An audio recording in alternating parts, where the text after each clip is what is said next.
Good afternoon, everyone. Let's bow our heads for prayer. Heavenly Father, we thank you, Lord, for your blessings. As we study your word, we pray that you will reveal your will to us and draw us ever closer to you. Guide and direct us according to your divine will and allow your spirit to take full and complete control. These are the mercies we ask in Jesus' most holy name. Amen. So we are in part 2 of our review, and from a summary point of view, we will again understand where we are in Revelation. We will do a quick context setting of the chapters that went before. We will take an overview of chapter 17. I want to tell you now that I will spend a little bit more time here because I want to look at the whole chapter in one sitting, if you will, so that we understand the overall context, and then we go back to where we were last week, where we carved out, talking a little bit more around the summary of the vision and the Babylon as defined up to chapters, up to verse 6. All right? And then we will continue with that when we go into next week. So today, the big difference is that we will want to spend some time just picking up the whole chapter and trying to understand the context before we come back and take these very small pieces as we go forward. I think that's important, if only to give a full context so that you are not confused as we go forward. In terms of the book of Revelation, of course, you know that we are in the second half of the book, if you will. We are heading towards chapter 22, which is when we conclude Revelation, and we are in the section that focuses after the 7 plagues and the fall of Babylon. You will recall that I've been saying to you that while this vision is coming after the 7 plagues, it is not necessarily suggesting that it is a sequential kind of thing, but rather this vision is attempting, if you will, to further expand and further magnify some of the topics that we covered in the 7 last plagues. This tendency to recapitulate, to go back over the material is not uncommon. We've seen this when we looked at Daniel, right? As we went from Daniel chapter 2 all the way to Daniel chapter 12. We found that each time we went over the same sequence of kingdoms, etc. But from time to time we expanded and we talked about Rome in its 2 forms, like political and civil Rome versus the papal Rome, etc. And then sometimes in chapter 10, which we didn't really spend a lot of time on, and 11, it went into a lot of detail about the battles in Greece and stuff leading up to Rome coming into power. So that this is not uncommon. And what we find is that the fall of Babylon, as captured in chapter 17, the vision of chapter 17 to 19:10, is really, if you will, providing some further magnification of some of the stuff covered in the 7 last plagues. In particular, just something you just need to take in your notes, in particular, the 6th and the 7th plague. All right, so that is where we want to put our attention, maybe the 5th, 6th, and 7th, I should say. All right, so that is where we want to put our attention and keep that as we go forward. From a sequence point of view, we've covered all of this already. We said that if we started from Daniel, we'd have gone through Babylon, Media, Persia, Greece, Rome in its civil form. That happened just before AD and then continued into after Christ, if you will. And that later on in the Dark Ages period, we had religious Rome, who were then the government, if you will, that was consolidated into one leader who was both a religious and a civil leader at the same time. All right. And that led after the Dark Ages period, which is around the end of that would have been 1798. We had the French Revolution, we had the Pope being taken captive, and we had a resurgence in Christianity that occurred. And around this time, we also had the rise of America coming forward. All right. As America became a popular place, if you will, and a popular nation, it soon became a world power and a superpower. And it was a superpower that found that while it was becoming a superpower, the church that had been captive in the days of the French Revolution had now rebirthed, if you will, had now regained its strength, had now regained its prominence to the point where it was well respected, if you will, by Americans' leadership and America's leadership, and the church became a very dominant world power. And then we actually saw in the last few years that there is a strong mutual respect, admiration between the superpower that is America and the church. All right, so that is kind of what has developed. This is a picture, if you will, of the Pope addressing a joint session of Parliament and Congress in the United States. All right.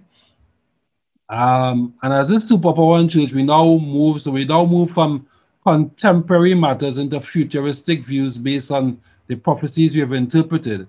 And what we noted is that as this superpower and the church become more aligned, if you will, and be more cooperative and more collaborative, what we expect going forward, we're not there yet, but what we expect is that they will soon come together and form an image of the beast. And that image really is a representation of the period of the Dark Ages where the church or the nation, if you will, would have created forced worship and would have instituted persecutions in order to make that happen. So we're saying that that is likely to happen again, if you will. We need to pay attention to that. And that at some point, we will also see where the heavenly judgment that is taking place in heaven will come to an end, and we'll usher into the period of the 7 last plagues, which is just before Christ comes. And that is something we need to pay attention to. While all of this is going on the top here, what we have tried to represent here at the bottom is that God is preparing his last day people for this final onslaught, if you will, when the winds of the earth will be loosed and things will go bad. But God will seal his people, and by sealing we mean that they will become embodied with his character. They will live the way Christ wants us to live, etc. And as a result, these people will be ready for when he comes a second time to make it into heaven. We could call them, if you will, the very elect, which is the word that was used in Matthew when Christ was on the mount. And he said, if it was possible, it will deceive the very elect. All right, so that is kind of a broad outline, if you will. And I want to suggest that when we are looking at Revelation chapter 17, which we are doing today, we are really in this area here. We are really in looking at this period, if you will, which is post where we are now, when the superpower and the church will form an alliance, if you will cooperate in such a way to have sort of worldwide dominance, which was what Revelation 13 told us, that the whole world marveled and wondered after this beast, worldwide dominance, and that they will have a common objective, if you will, of ensuring that people are kept worshiping the way they would want them to worship, which includes Sunday worship, etc., as a period of forced worship. All right. So that is what we are preparing ourselves and taking a look at going forward. All right. So having said that, we then took a look at, so that's just a context, if you will, and a timing based on our timeline. Just remember that we have derived this timeline by superimposing what we have seen of the prophecies that are forward-looking. So that I always put a caution around that and tell you that the actual precise fulfillment will happen when it happens. All right, but what we have is a broad outline that gives us a sense of how things are going. This all started, if you will, from chapter 12. So when we went to chapter 12, we encountered, if you will, the church represented by a woman, and the fact that Jesus was coming out of the church, the fact that he's represented as a child being born of the woman who is attacked by the dragon, the devil, because the devil tried to destroy Christ while he's upon the earth, but that didn't happen. So Christ died, was resurrected, went back into heaven. And we then had a look, if you will, a sort of retrospective look of Christ's battle with Lucifer in the heavenly kingdom, and the fact that the devil and his angels were cast down, And then we came back, if you will, to modern day times in terms of John's time at that time. And we said that notwithstanding the fact that he did not succeed in stopping Christ carrying out his mission upon the cross of Calvary, the devil then turned his attention, if you will, to the church. And we had the Dark Ages period, but we went beyond that because Revelation 12:17 then said he went to make war with the remnant of her seed, suggesting that as we go past 1798, past the Dark Ages period, the devil makes a renewed effort, if you will, to persecute God's last day church and bring it to its knees, if you will, to thwart the efforts of God in saving mankind and carrying them into heaven. All right, so I think we understand that the great controversy is very much alive and well as we read Revelation chapter 12. We then got to, I think I missed all this slide on Revelation chapter 13, but in Revelation chapter 14, we also were told that while 13 had the two beasts, if you will, the one that came from the sea and the one that came from the earth, which is really talking about the rise of America, and also gave us this future look around an image that the beast would make and persecuting people, etc. While all of that is going on, or at least certainly from the 1798 period, God is expecting his church not to just stand idly by waiting to see what drama unfolds as if we're watching a TV, but God is expecting us to preach the everlasting gospel, all right? And as we preach the gospel, he is saying that one of the things we need to preach, or at least a few things we need to preach, is the fact that God deserves worship because he's the creator. His judgment has started. Babylon will soon come to an end. And as a consequence of worshiping Babylon, people will experience hell's fire, destruction, etc. And that those who remain faithful will be part of the harvest of heaven. All right? And we're also reminded to keep the faith, to remain patient, to don't become too put off by what is going on here, and to remain faithful. Again, just a summary. We then got to Revelation chapter 15. When we got to Revelation chapter 15, we basically were introducing the 7 last plagues. And I told you the big value of Revelation chapter 15 is that it basically says to us that the 7 last plagues begin at a time when Christ has completed his ministry in the heavenly sanctuary, which is intercessory ministry, and he's getting ready to come upon the earth and to save mankind, if you will, and to carry the save up into heaven according to 1 Thessalonians chapter 4, verse 16, which Paul tells us will be changed in a twinkling of an eye, the dead in Christ shall rise, etc. So before that event, there seems to be an intervening period between when Christ is finished in his heavenly sanctuary and when he actually bursts the clouds of glory. That is reflective, if you will, of the temple filled with smoke from the glory of God. All right, so that is, we said before that that is giving us a hint, because the temple is only filled with smoke when no priest is inside doing the ministry on behalf of the people. That is normally happens when God's presence is in there only as they erect the temple and they're getting ready to begin the services. So there's no ministration taking place in the heavenly sanctuary. So that is the period, if you will, that is occurring, because once Christ went up into heaven, we looked at that in Revelation chapter 4 and 5. We saw Christ seated upon the throne next to the Father, and he's now carrying out his intercessory role, interceding on our behalf in heaven. And then when we looked at Daniel chapter 9 and the 2300 days prophecy, and then Revelation chapter 10 and 11, we were clear that Jesus also began his investigative judgment in 1844. And that is a period that we are living through now until he comes to an end of that. And when that is finished, he will then get ready to come for us a second time. We looked at the plagues. We said that the first 5 plagues appeared to be physical in nature, and whether they are literal or metaphorical, we really couldn't land on a definitive answer, but we said one way or the other it represented a really difficult time for people.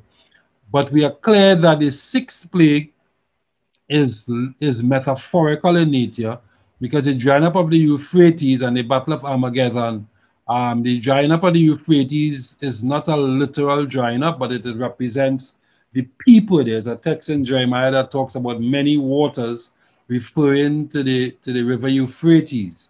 And so we're going to appreciate, if you will, that the people who supported the end time church and the end time government will at some point in time pull away their support. And that will eventually lead to a lot of visions and stuff, which we'll come to in a little bit. And then we will have, if you will, a final battle, if you will, against God's people before Christ comes a second time. And that the seventh plague is really describing the physical events similar to what happened with the sixth seal in early Revelation, when the seventh plague is describing the physical events that take place just before Christ comes. All right? So basically what we have here is in the sixth plague, we talk about the river Euphrates drying up. In other words, people are pulling away their support. But in order to regain the support of the people, the triumvirate, which is the three forces of evil, which is the dragon, the devil himself, the church, if you will, and the lamb-like beast, which is the false prophet as referred to in Revelation chapter 16. They now come forth, if you will, with sort of counterfeit miracles. And the most critical one seems to be a duplication, if you will, a counterfeit of Christ's second coming. So Jesus had to remind us how he would come. That he said that, you remember, he said we need to watch for him earnestly because he will come in the clouds, etc. And that with the return of the support of the people, in other words, the Euphrates dries up, but then it becomes full again. In other words, the people return to support this worldly power. With the return of the support for the worldly power, they amass themselves against the people of God, which is what we refer to as the final battle of Armageddon, even though there's a spiritual battle going on all this time, because God's people are tempted to follow all of this that is happening. But before that happens, God's people are delivered. All right?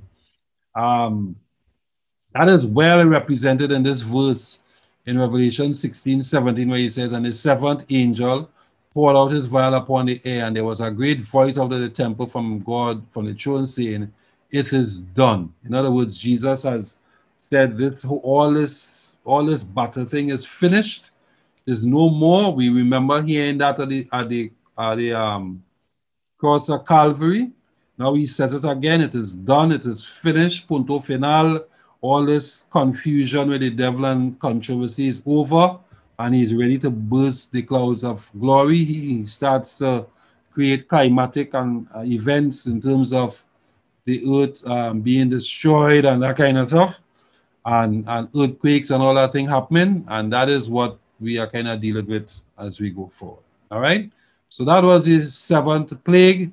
And then it concluded with a very interesting statement by saying to us that even as these things were happening, the people of the world who were following the beast, they still blaspheme God all the way to the end, which really says this is a complete rejection of Jesus Christ and his way.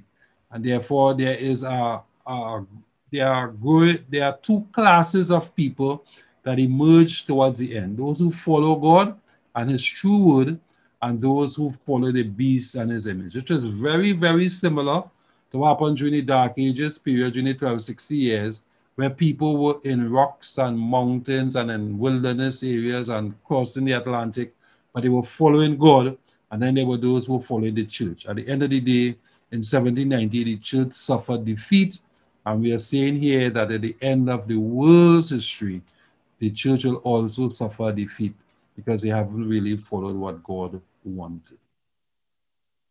So those are our summary chapters. This is, again, stuff we covered for the last few weeks. So let's go to Revelation chapter 17. When we did Revelation chapter 17, we identified, if you will, that what we are dealing with here are about 7 sections of Revelation chapter 17.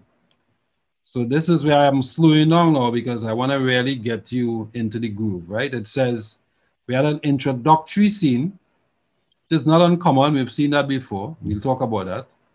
Then there is a few verses that summarizes, if you will, what we are seeing in this vision. And it speaks to some key characters, a prostitute, some kings, people, wine, drunkenness, fornication. That is summarized in, by the time we get to the second verse of the chapter, we have a summary of the vision, right? The third item is we get to the point, if you will, where we are having a bit more detail around the prostitute. And I can tell you that the prostitute is Babylon. We'll talk about that. And she's riding a scarlet beast. And we'll talk a little about that as well. In the middle of the description of Revelation chapter 17, we encounter a riddle about this scarlet beast that the woman is riding. All right, so the woman is identified as Babylon, and that one is very clear in verse 5. It says that. But when we get to the beast, however, the scarlet beast with many heads and stuff, 7 heads, 10 horns, we are talking about a riddle. There's a riddle associated with that which we'll go through. And then we talk as well that this beast is also supported by the kings of the earth. And we need to have a sense of when this is occurring. You might think that this is in the period during the Dark Ages when the church had civil support, but I'm suggesting to you, no, it's in the future.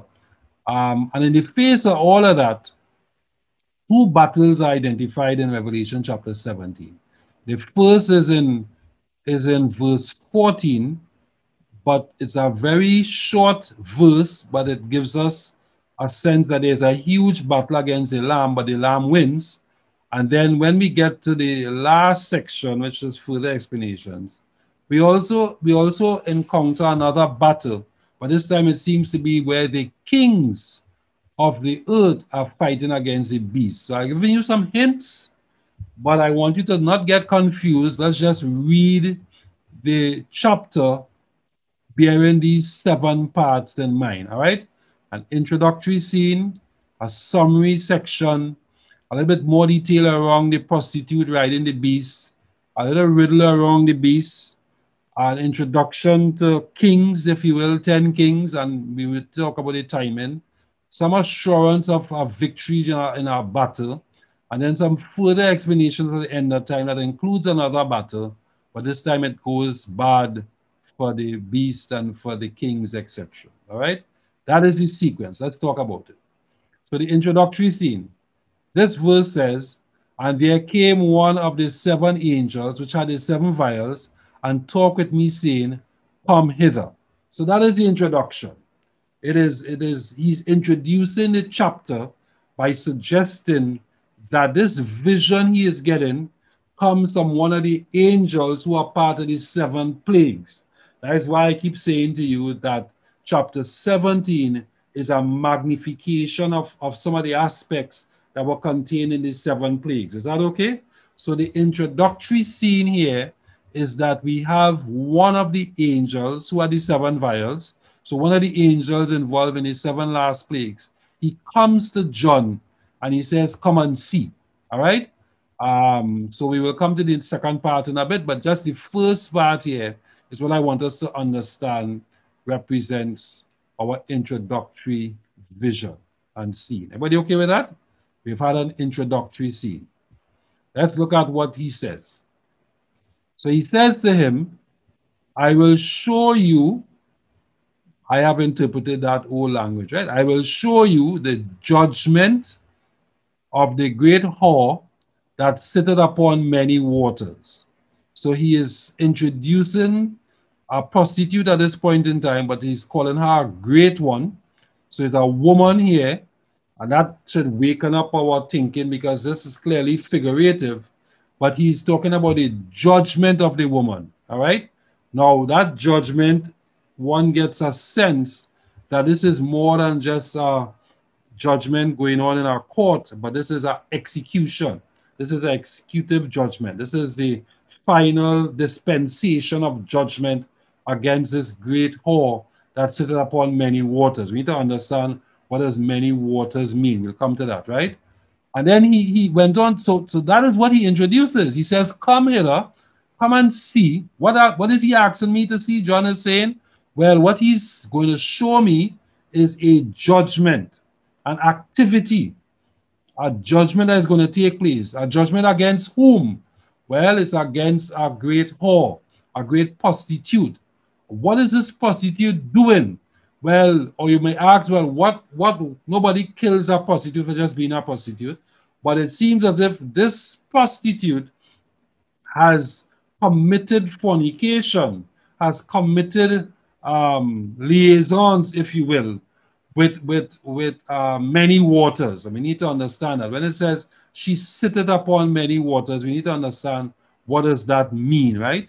And then he went on to add further, because in case you're not too sure what he means by sitteth upon many waters, he then explains it further and says, remember, this is the angel now giving John the vision. So John is writing, he says, with whom the kings of the earth have committed fornication, and the inhabitants of the earth have been made drunk with the wine of her fornication. If this is a explanation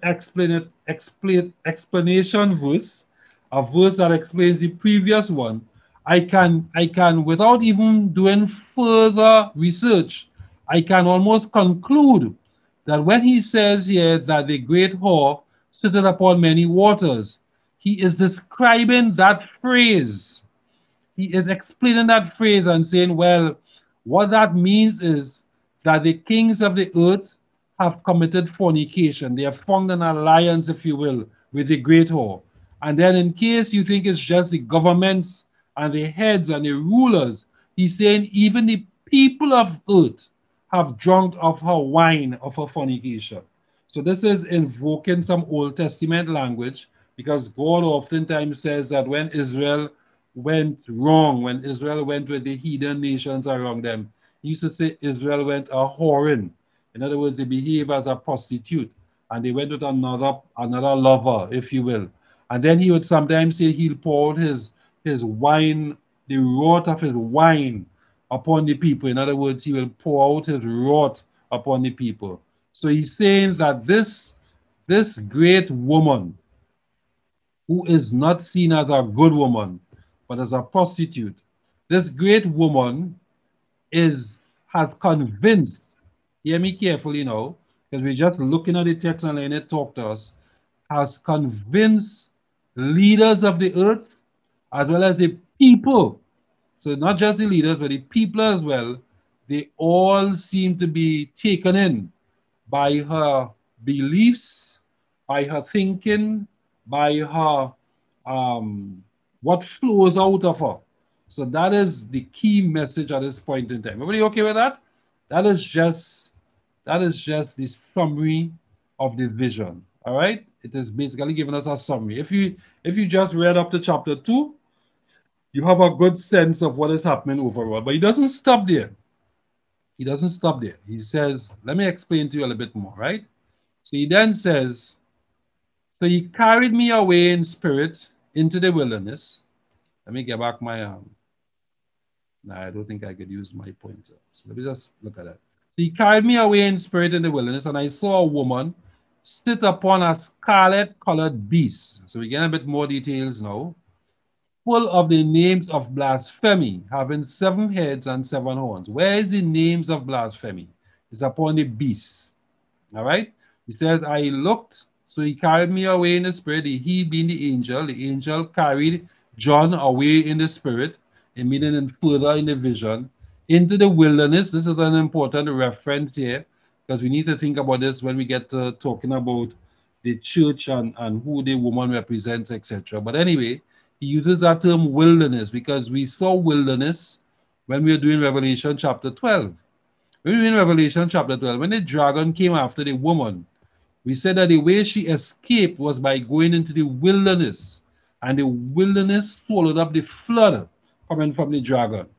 So you begin to have a sense that if John is being carried away into the wilderness, it's almost as if he's going back into that place where the dragon, which is the devil, is coming after God's church. But in this case, what he sees is not a pure woman, meaning the pure church, but he sees a corrupted church, and he also sees a beast. So you're beginning to appreciate that there are some similarities to the time that he is talking about here and what happened in the Dark Ages period. I'm not saying they're one and the same. I'm saying that they're two separate periods of time, but that the behaviors and what is going on in that time reminds us of what happened in the Revelation 12 experience in the wilderness, right? And I saw a woman sit upon a scarlet beast, full of names of blasphemy, having 7 heads and 10 horns. Understand the language here carefully. It's not a woman who has 7 heads and 10 horns, it's the beast who has the 7 heads and 10 horns. And the beast has names full of blasphemy. Well, even without going further, we have seen a beast with 7 heads and 10 horns before. We saw that in Revelation chapter 12, and it was representative of the devil, the dragon, who was trying to get the child of the woman. We have seen a beast with the names of blasphemy before. We saw that in the little horn in Daniel chapter 7. And so we know that that represented religious Rome during its worst time, when it really took on names that suggested that it is God upon the earth, infallible, etc. And that was blasphemous, and it still is, because in a way that is still the case. And he is called it a scarlet-colored beast. Now, scarlet is red, right? Scarlet is synonymous with red. It's the same as red. And what is red? Our blood is red. So if it is a scarlet-colored beast, it may be very well suggesting that this nation, because we know beast represents nation, is a nation that persecuted and has the blood of people on its hands. So the woman is sitting upon a beast that is a persecuting power, blasphemous in its approach. In other words, it feels it's a God upon the earth. And it has 7 heads and 10 horns. It is motivated, it is activated, it is ruled, if you will, by devilish kind of directions and instructions. You get a picture there? So the fact that a woman is sitting on the beast is also important. When you want to ride a horse and control the horse, you have to sit on the horse. So if she's sitting on the beast, one gets a sense, if you will, that she is not just there for a ride, but she is some or the other controlling what this beast is doing. So just in this one verse, we've picked up so many little clues. That is why I think it's important to look at the whole chapter, because it's suggesting, if you will, that in expanding on this vision, John says he goes further and he shows me this woman who sits upon a red-colored beast, a red-colored nation, a persecuted nation, a blasphemous nation. Now, not all persecuted nations are blasphemous. Some nations might be persecuting, but they were not necessarily pagans, for instance, and the barbarians were persecuting people, but they don't necessarily saw themselves as gods. But certainly, religious, political Rome during the Dark Ages period exercised power on its throne almost as a god. And the very names of the Pope and the papacy and the head of the church, the Bishop of Rome, are names that are attributable to infallibility and to God upon the earth and that kind of thing. And there are many documented references, if you will, with respect to that, right? And then I'm saying that it has 7 heads and 10 horns, which is really representative of the fact that this resembles the dragon we saw in Revelation 12, which tells us that this nation is articulated, is moved, it's being motivated by the devil himself. Look how much we got out of that verse 3 alone, right? So then he says, and the woman was arrayed in purple and scarlet. So while the beast is scarlet, the woman is in purple and scarlet color. She's decked with gold and precious stones and pearls, having a golden cup in her hand full of abominations and the filthiness of her fornication. So let's deal with the last part. The fact that it is referencing she having a cup in her hand is not unfamiliar, because when we did the summary in verse 2, we knew that it talked about the fact that she made the nations drunk with her wine. Where would she hold her wine? In a cup. So this is kind of saying that this woman, this is further expanding on that thought that the woman is influencing, is persuading, if you will, some nations and peoples and kings to do what she wants. And that what she wants is not in alignment with God. That is why it's called abominations and filthiness and fornications. Everybody okay with that? And then in describing the woman, she's described in purple and scarlet color. Once we see that, we start to think about purple and scarlet. Purple is a color that was used in Old Testament times to represent prostitutes. But purple was also used in the priest garments who operated in the sanctuary as high priests and who carried out the work and who represented God upon the earth.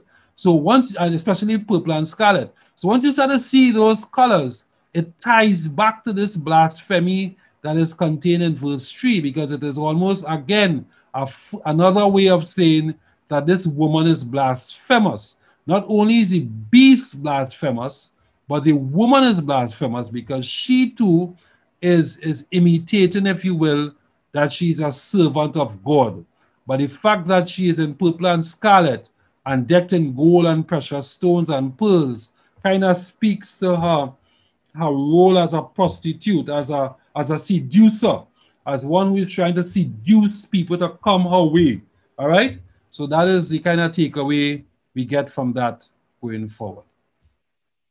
And then verse 5 says, just in case we want to show, it's very clear now, it says, and upon her forehead was written, Mystery, Babylon the Great, the mother of harlots and abominations of the earth. So the name of the woman is Babylon. All right? So again, this is important because when we introduce Babylon in Revelation, we're not talking about Nebuchadnezzar and Belshazzar anymore. We are talking about an end time nation, an end time form of government that is resembling ancient Babylon. What did ancient Babylon do? Well, they did a lot of good things, but they also had some key issues that affected God's people. They persecuted God's people. They held them in captivity. They threw Daniel in the lion's den. They threw Shadrach, Meshach, and Abednego in the fiery furnace.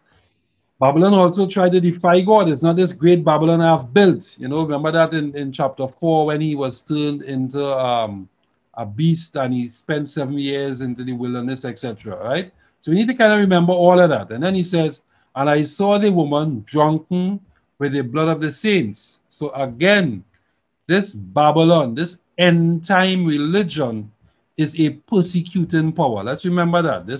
God is not seeing any good parts in this woman. He's seeing her.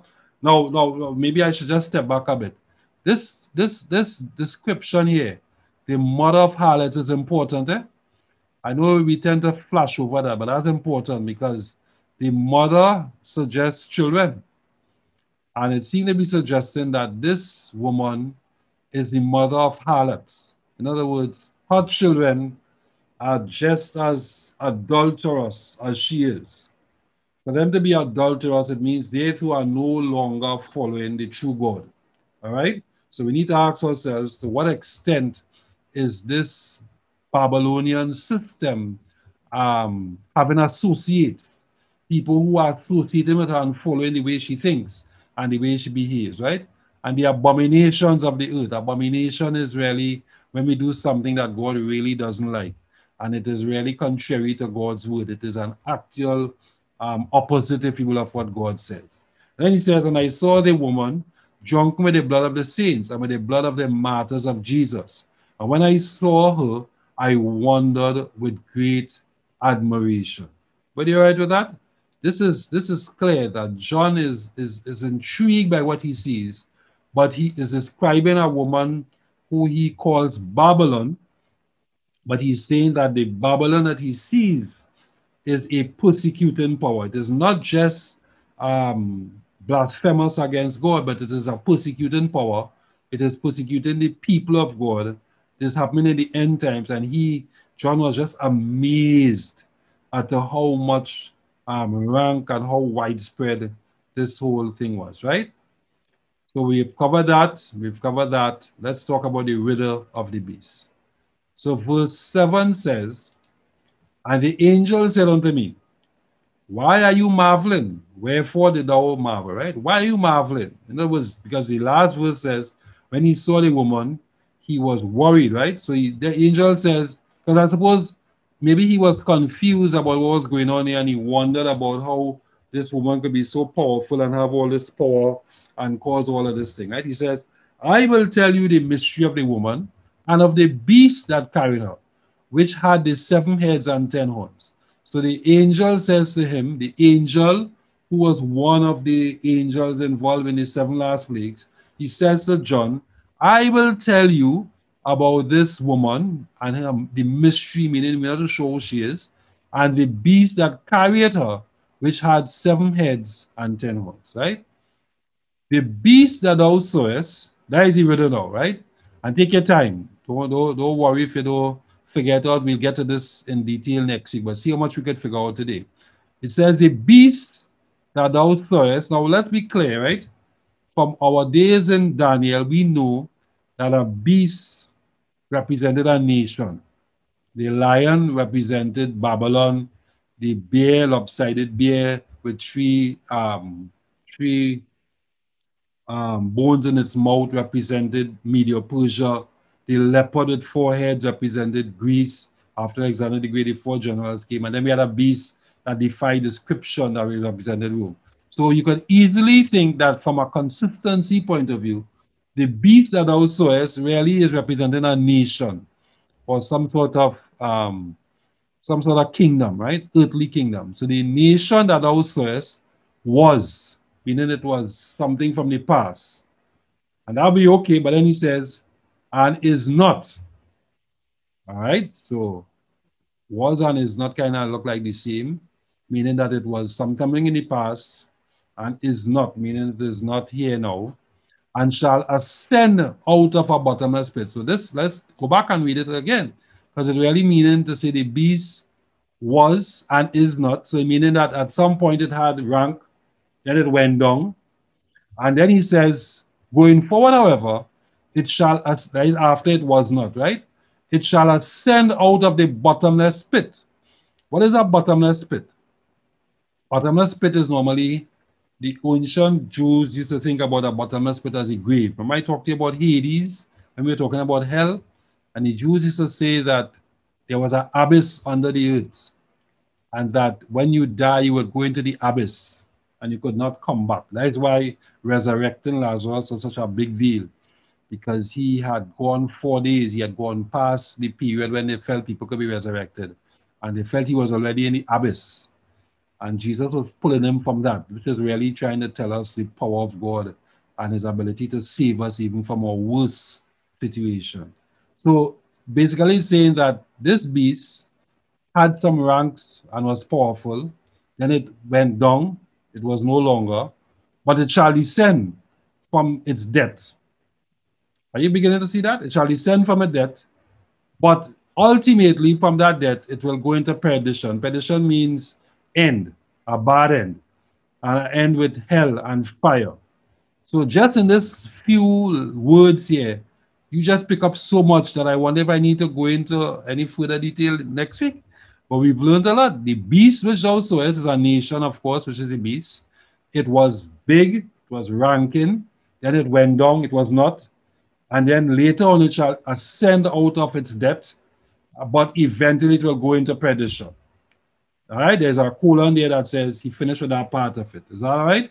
He further expands and he says, and they that dwell on the earth shall wander. In other words, they that dwell upon the earth, the people of the earth shall wander after this beast. We've heard that before. Revelation 13 told us that people will wander and marvel after the beast or the nation.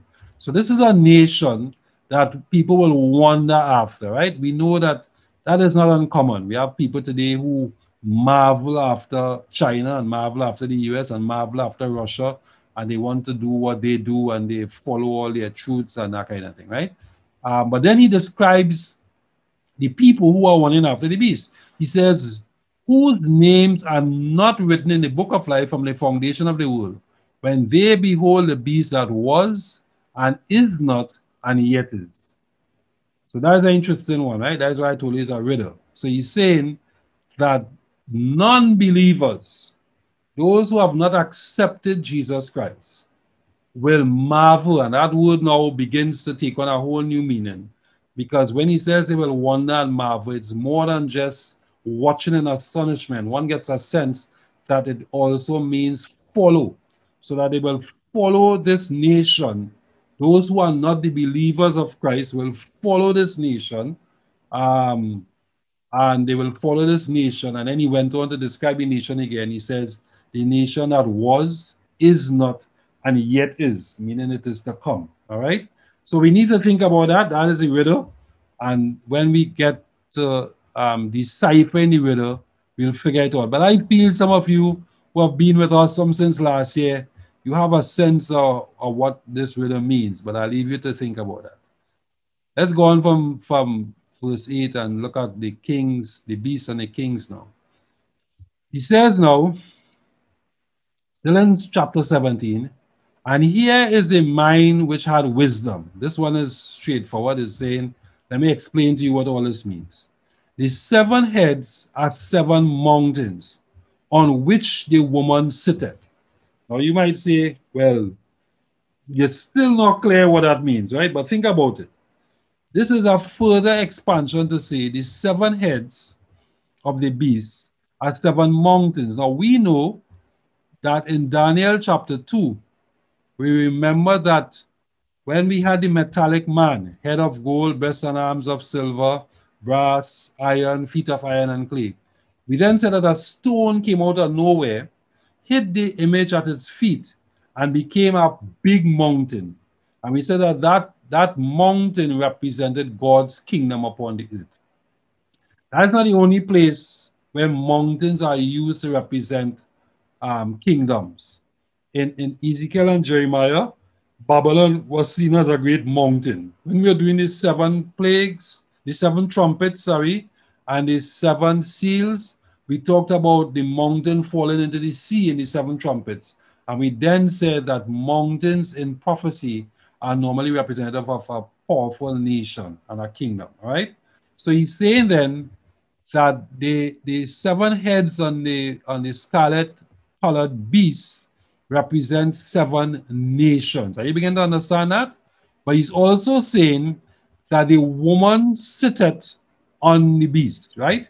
So it kind of says that if all of these heads make up the beast, but the woman is sitting on the beast, then these 7 nations are demonstrating behaviors that are influenced by this woman. And since this woman is already referred to as Babylon in verse 5, Mystery Babylon, mother of all harlots, having a cup of the wine of abomination, filthiness, fornication, it is saying that these 7 nations have demonstrated characteristics that are anti-God and have gone against what God wants. Everybody all right with that? Those are simple conclusions that we are making at this point in time, right?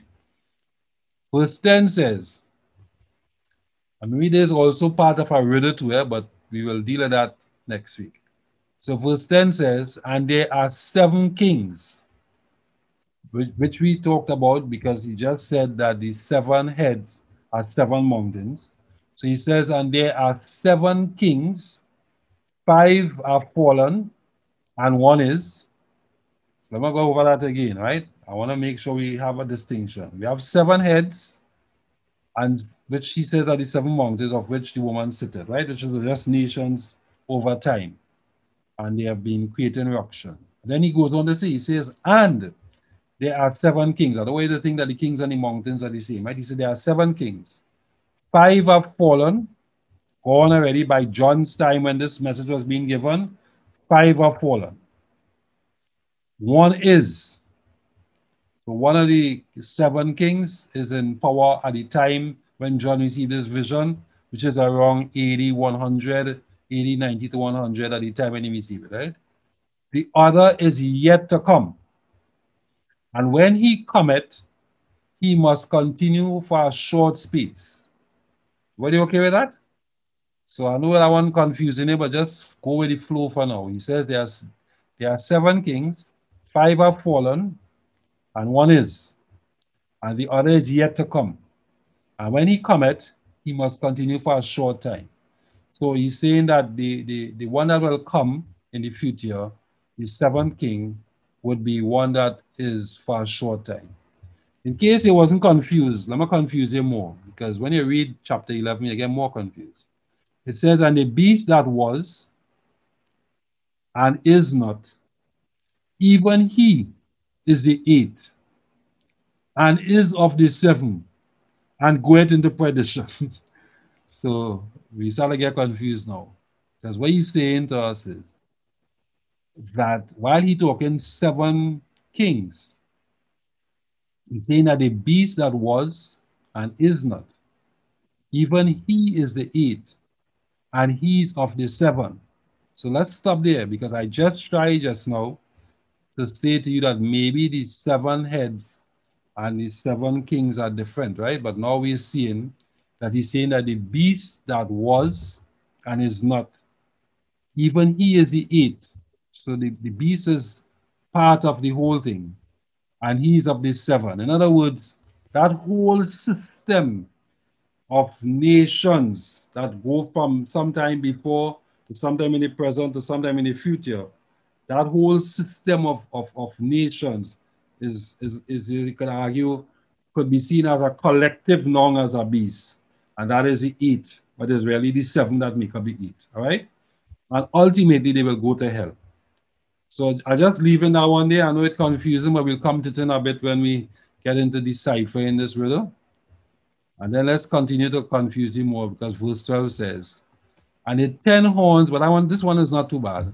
And the 10 horns which thou sawest are 10 kings, which have received no kingdom as yet. So they are future kings, if you will, right? No kingdom as yet, but receive power as kings 1 hour with the beast. Don't belabor the 1 hour, don't use time, date, prophecy to try to figure out how long that is. It is simply conveying the fact that there's a short time when the kings of the earth will gather with the beasts and form some kind of alliance. All right? So this is not just one king, but all the kings of the earth will be coming together, right? Because the 10 horns represent all the horns on the beast. So the 10 horns which also are 10 kings, which, well, you know, we oftentimes say 7 is a number of completeness, but it was also in the Greeks and stuff, they would use, and the Romans, they would use 10, because remember the number system was decimal, etc. They would use 10 to represent completeness. When you say 10 kings, you kind of mean all the kings will come together and will receive the power of the kings for 1 hour, short time with the beast. These have one mind. Just in case it wasn't too sure, he expanded in verse 13, he says, they shall have one mind, and they shall give their power and strength unto the beast. Powerful words. So it's kind of saying that somewhere in the future, the nations of the earth will be aligned, if you will, with the beast, which is also a nation, but more so a religious nation. And that they will align themselves, and I could say religious nation because I go back to Revelation 13, where we talked about the beast that came out of the sea. I mean, that was representing Rome in its religious political form as well as in its political form, right? So it is representing that they come together with one mind and with the strength of the beast. Everybody all right with that? Interesting. So what do they do when they come together? Well, verse 14 says, these shall make war with the Lamb. So in that period, that short time, that 1 hour that they come together, they shall make war with the Lamb. Now this way, this make it looks as if they will be aligned with the Lamb, but that's not what it means. This means they will make war against the Lamb. In other words, they will fight the Lamb. Now, I mean, we don't have to be no deep Bible student to know Lamb represents Jesus Christ and God, right? So he's saying that these kings, the kings of the world, will align themselves with the beast who was, who is not, and who is to come. They will align themselves with our beast, as opposed to the time when he is to come, and they will attack the Lamb. Now, Jesus is not on the earth physically at that time, but you and I must say that Christians who are faithful to God represent Jesus Christ upon the earth. So the attack really is an attack of God's people. Right? So they shall make war with God's people, and which is not uncommon, because when we looked at the 144,000 in both Revelation 7 and Revelation 14, we were very clear that they would be the people who have been through great tribulation. They would have been through great fights. So clearly God's last day people will be attacked, if you will, by the world confederacy of forces between church and state that will come together, and they will seek to destroy God's people. Now, you know, I am challenged by this conjunction here, and right, because if you and I were writing this, we would say, but the Lamb shall overcome them, right? But that's not how John writes it, because the angel has given him the direction. It is clear to John that nobody could defeat the Lamb. So he doesn't have to put a but here. He just says, they shall make war with the Lamb, and the Lamb shall overcome, for he is Lord of Lords. In other words, he's just trying to explain why he will always overcome, because he's Lord of Lords and King of Kings. And they that are with him are called. Remember this now. So let me spell that again. This last line say, and they that are with him, because I just told you that the Lamb is represented by the people. So the fact that he's talking about and they that are with him is clearly represented that. And then he says, they that are with him are called and chosen and faithful. Where have we seen that kind of language before? Well, when we talk about the 144,000, we said they are sealed with God, right? They are sealed by God. In other words, with God, once they are sealed by God, they are owned by God. They represent people who belong to God. And then in Matthew 24, Jesus referred to them as a very elect, which I told you then seemed to suggest chosen. This is not predestination. These are people who have made a decision to follow Jesus Christ and remain faithful to him. And God is saying that they would be attacked, but they will overcome. Through the Lamb, he's the overcomer. He will overcome because they are the ones who have been called, chosen, and remain faithful. All right? So this is a really good assurance that while we go through all this drama of who is fighting whom and that kind of thing, God has assured us of a victory. I feel it's really important to go through the whole stuff. So far, we've seen an introductory scene where John is called by one of the angels to see what's going on. We've had a very quick summary that says what he sees is a woman who is riding upon a beast and she's making people drink with her false doctrine. She's influenced them. We then went to some details around the woman and said that she is wearing purple and gold and scarlet, etc., and chains, and she's seducing and looking attractive, etc., and that she rides the scarlet beast, etc. We then have a riddle around the beast that says the beast was, is, and is to come. We introduce to the kings of the earth who are aligned with the beast, if you will, and they are aligned for specific purpose. They're with one mind, and that one mind is to attack the Lamb. For a short time, they try to attack the Lamb. The Lamb is Jesus, but Jesus is not physically upon the earth, so it has to be the people. And we are told that those people who they attack are chosen, elect, and faithful, called, chosen, and faithful, if you will, and that they will overcome. So let's take some further explanation of these events, right? Verse 15 is an important verse. Verse 15 is almost given some explanations in the vision. He says, he said unto me, the waters which thou sawest, where the horse sitteth, are peoples and multitudes and nations and tongues. So in verse 2, when it says she sitteth upon many waters, he's really saying that this mystery Babylon woman is sitting upon the waters. I already told you that that term sitting is synonymous with control and influence, because you sit upon a horse to ride it, if you will, right? So it is basically saying that the beast in this period of time represented here by this vision will exercise worldwide dominance. Because this is not just peoples, it is multitudes and nations and tongues, which suggested that it is not homogeneous, but across the whole world and including many nations and tongues. Verse 16 says, and the 10 horns which thou sawest upon the beast, these shall hate the whore. So there's another battle I talk about. Remember, I told you the first battle is against the lamb, which we saw in verse 14, but the lamb wins. He then makes an attack back and he gives us another battle. He says the 10 horns. We were told in verse 14 and in verse 13 that the 10 kings will align with the woman and form of one mind to attack the lamb. But now we are being told, and the 10 horns which also is upon the beast, which of course represented the 10 kings, represented the 10 nations of the earth, nations and language and tongues and people.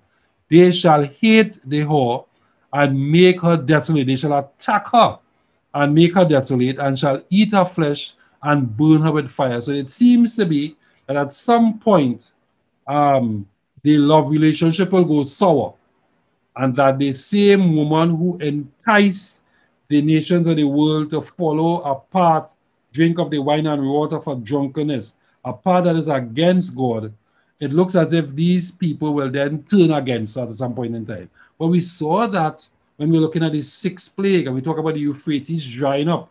This is, to me, another example of that same incident where the Euphrates dry up. The waters are drying up, the people are pulling apart. Because if water represents people, and we say the waters are drying up, they're pulling apart from the beast. And in a similar way, we are being told very explicitly that they will withdraw their support, hate her, and then go to war with her. So the alliance between church and state will at some point before Christ comes turn, get sour, and there will be a battle that will occur and ensue as a result of that. He says, for God had put in their hearts to fulfill his will and to agree and to give their kingdom unto the beast until the words of God shall be fulfilled. Now, you got to be careful about this, right? Because I know sometimes when you hear God put in their hearts, you cannot say predestination, but it's the same as if when in the Exodus and in the Exodus account it says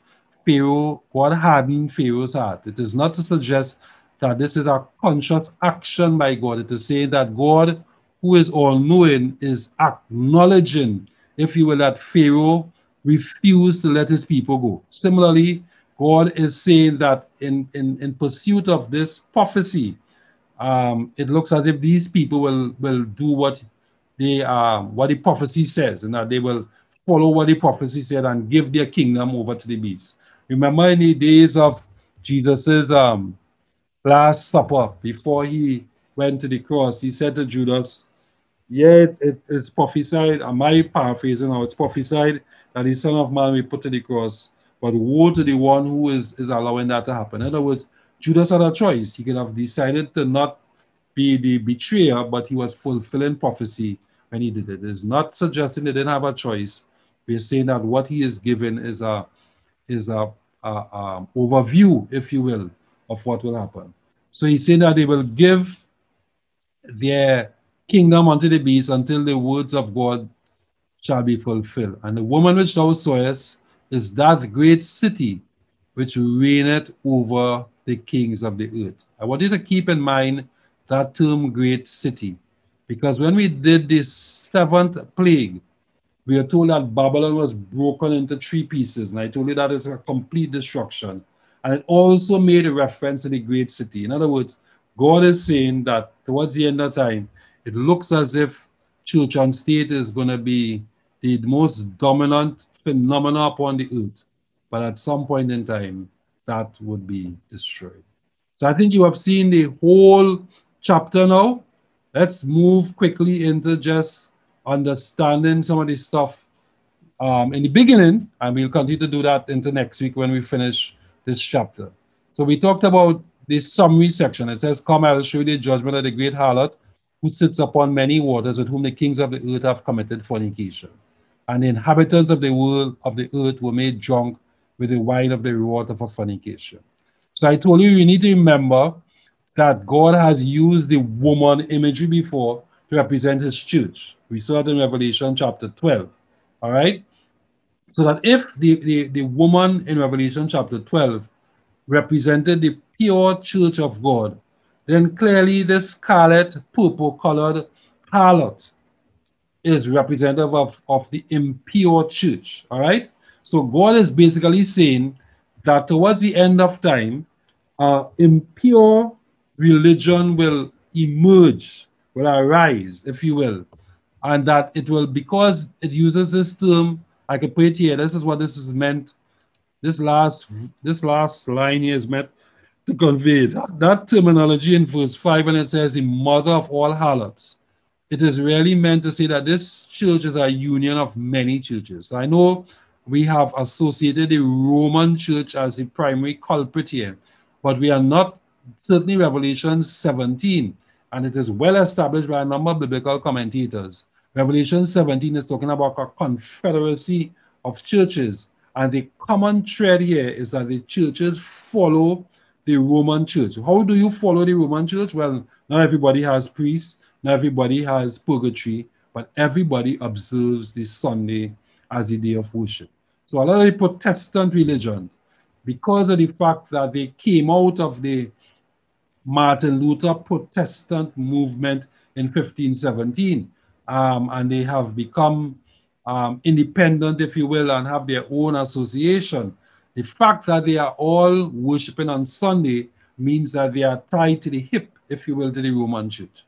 And therefore, what Revelation 17 is alluding to is that this Roman church, through maybe ecumenicalism and this view that we are all one and we can all have the same belief because we believe in the same God and why should be so different, can create, if you will, a movement that is so powerful that it can influence world nations and the way people treat. All right, so pure church, God's true church, pure woman represented in Revelation 12, God's impure church represented as the impure woman of Revelation chapter 17, right? Ezekiel is also, there's a powerful imagery here in Ezekiel chapter 23, where he talks about two sisters who are harlots and prostitutes and how they represented Judea and Israel as they moved away from God. So we are in good understanding here to say that the representation of the woman as a impure church is a valid one because Israel in Old Testament times were also seen as harlots. All right? And then you remember that in the sixth seal and in the seventh trumpet, we also had this reference to Babylon. Now, in this chapter, in verse 5, which we discussed a while ago, the woman is called Babylon, mystery, the great, right? The mother of all harlots. And then in Revelation 16, when we talked about the seventh plague, it says, and the great Babylon came in remembrance before God to give unto her the cup of the wine of the fierceness of his wrath. So this is just ironic because Babylon is seen in Revelation 17 as pouring out the wine of the wrath of her fornication upon the earth, and the inhabitants of the earth following her. But the seventh plague is saying God remembers Babylon and he pours out the wrath of his fierceness upon her. Babylon enticed the world to follow her through pouring out her cup of indignation. God in turn destroys Babylon by pouring out the wrath of his judgment. Everybody begins to appreciate that there is some nexus, if you will, between the seventh plague and this reference in chapter 17. All right. So know this quote from Stefanovic, which we discussed before. The angel states that a prostitute Babylon dwells upon many waters. Jeremiah 51:13 shows that many waters refers to the Euphrates River. The angel later explains to John that these waters symbolize the civil, secular, and political world powers. We talked about that a while ago when he says they represent people, nations, tongues, multitudes. All right? So clearly the water represents people. So the angel sitting upon the throne The woman sitting upon the waters is indicative of the fact that the church, the Roman church, which is the church that is seen as having the theology that is an abomination to God, is blasphemous, it's against what God believes, it's full of false doctrines that we talked about before. That church is certainly a worldwide phenomenon. When we did our timeline earlier, I showed you that the church is going through a period of resurrection, if you will, and that it is seen as a powerful church. By the way, maybe just a hint of what is going to come next week. We must remember that the Roman church was a powerful church during John's time and under the days of Constantine. And then in the Dark Ages, it was even really powerful. But then in 1798, it was not, because it was captured. The Pope was shown into a dungeon. Protestantism really became a resurgent theme, if you will. And it seemed as if the church was no longer. But then later on, the church is now back up into its full, almost its full regalia, and becoming a very prominent and powerful nation, and traveling the world and becoming a world power and influencer, and addressing American Congress and that kind of thing. So clearly, the church was, is not, and is, all right? It is to come. So we kind of beginning to see some clues, if you will, to our riddle that is coming later on to deal with, right? So the other thing is to remember that when we talk about he carried me away into the wilderness, I saw the woman sit upon a scarlet beast. We talked about that before. I wouldn't want to go over the text themselves. And that she had a name. Let's talk about that, right? So in ancient times, prostitutes wore scarlet clothing and lavish ornaments for seduction. Jeremiah chapter 4, verse 30. So in describing the woman that way, I think the message of the angel in the vision is to suggest that the last day false church is called Babylon deliberately, and we'll come to that in a bit, but it is enticing. It is used to entice people, but it is also used to pretend it's royal. So purple is used for royal attire, and it fits the prostitute's claim to be a queen, all right? The mother of all harlots. That is kind of the role that we are talking about. The prostitute dress is meant to seduce. It also evokes the attire of the high priest in Old Testament, which included purple, scarlet, and gold. So that's why I told you, when we talk blasphemous, you need to put that as well to the church, because the church is also, so all of this is pointing, if you will, the deduction from the theologians over the years and the commentators is that the woman in scarlet represents the Roman church. The Roman church in its reincarnated form, in its rejuvenated form after 1798, that will at some point entice the whole world to follow her. We're not there yet, but we are given a hint, if you will, that that is to come.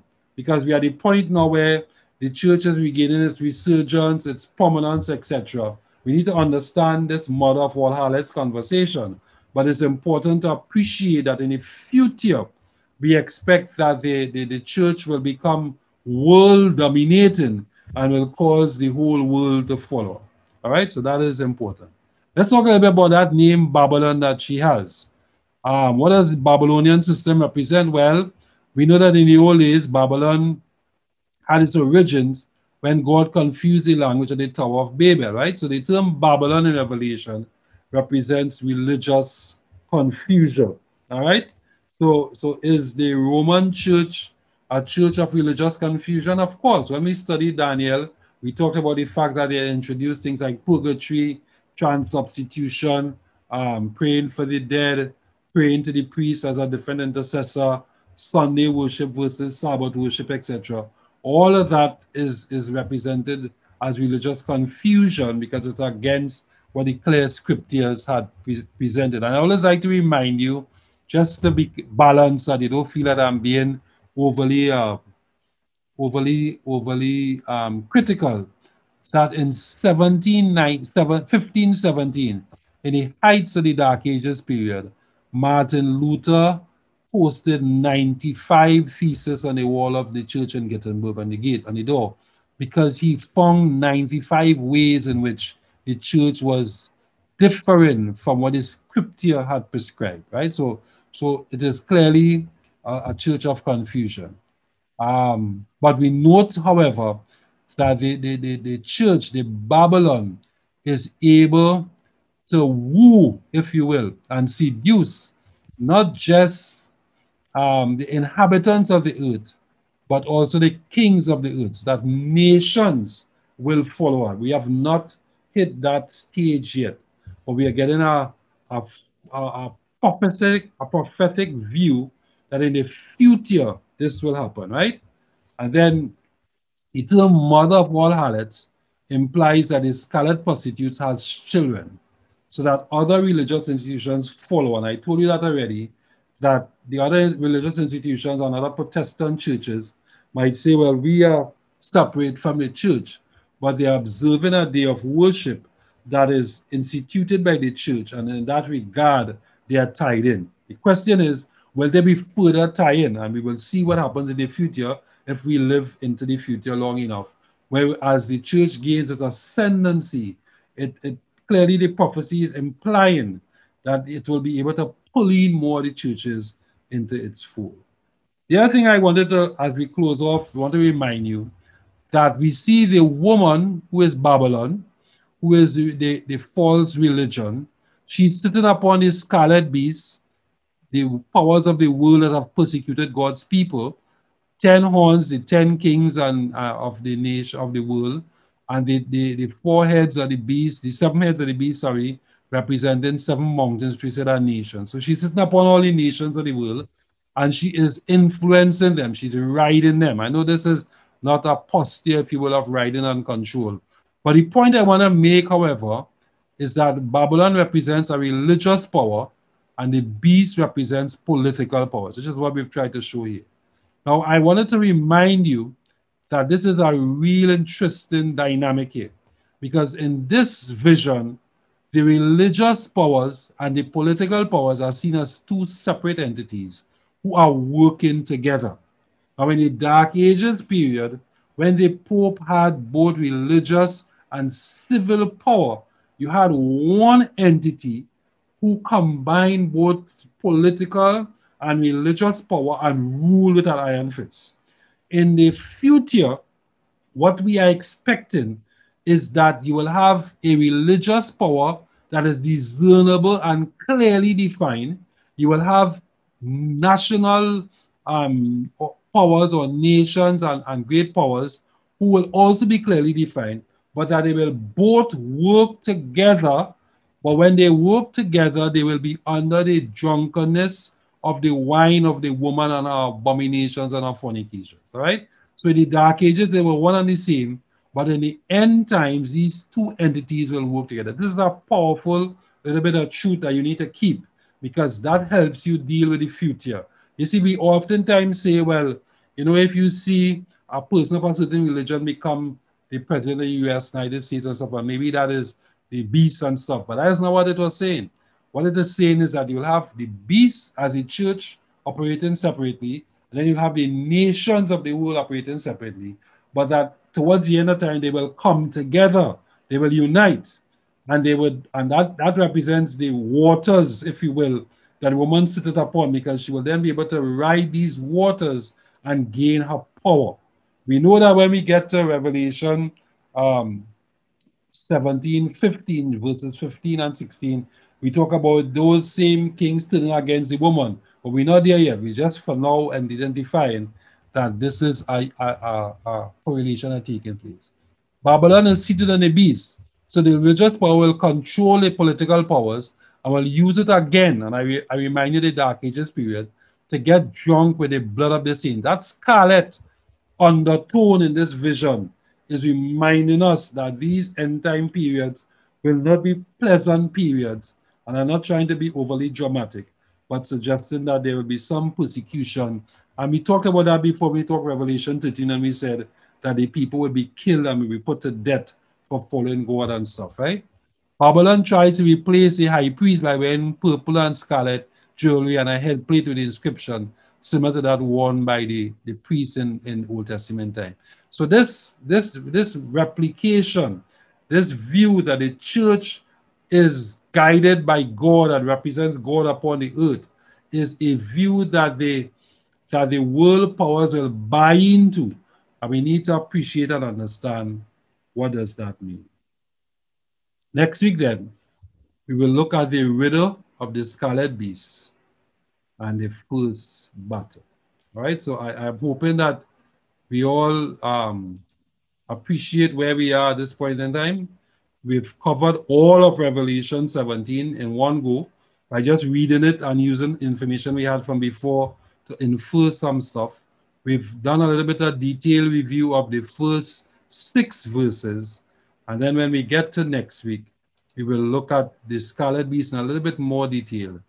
And we look at the riddle. And then we'll talk about the first battle that occurs up to Revelation 14. I'm hoping to get to at least Revelation chapter 17, verse 14 next week. All right? Any questions, anybody? I know there's a lot, but I'm hoping that as we did the overview of the whole chapter, you have a better grasp, if you will, of where we are heading and the context. And therefore, all we really need to do next week is to further expand on the riddle and understand some of the sequences that we have had. But if you go back on your on your notes or look at the lessons we did the last few weeks, you begin to appreciate that this sequence is no different from all the sequence of events we've shown before. And therefore, we are in a good space, if you will, to understand, if I could just quickly run to that we are in this space. We are really in this space here. We're really talking about some of the things that will be occurring around this space and trying to understand what is going to take place. All right, so that is where we are as of today. Thank you. I know we've kind of moved at a pace, at least some portion of the time. That was just in these summaries, and then I tried to slow down after that, but I think we got the big message. Thank you, everyone. Thank you for your efforts. Any questions? Nope. All right, well then let's offer a word of prayer as we close off today's session. Heavenly Father, we thank you, Lord, for your word, and we thank you for being so concerned about us that you have given us a forewarning so that we can be ready for when you come a second time. Thank you for that, dear Lord. Thank you for giving us a sense of how things will work out, but also giving us assurance. Along the way, we've seen so many examples of your assurance that you would save us, that you would overcome, that you are the Lord of Lords and the King of Kings. And so today we pray that you will continue to strengthen us. We will not give up. We will not be drifting away from what we have committed to and remain faithful to you always. It's our prayer in Jesus' most holy name. Amen. Amen. Thank you, everyone.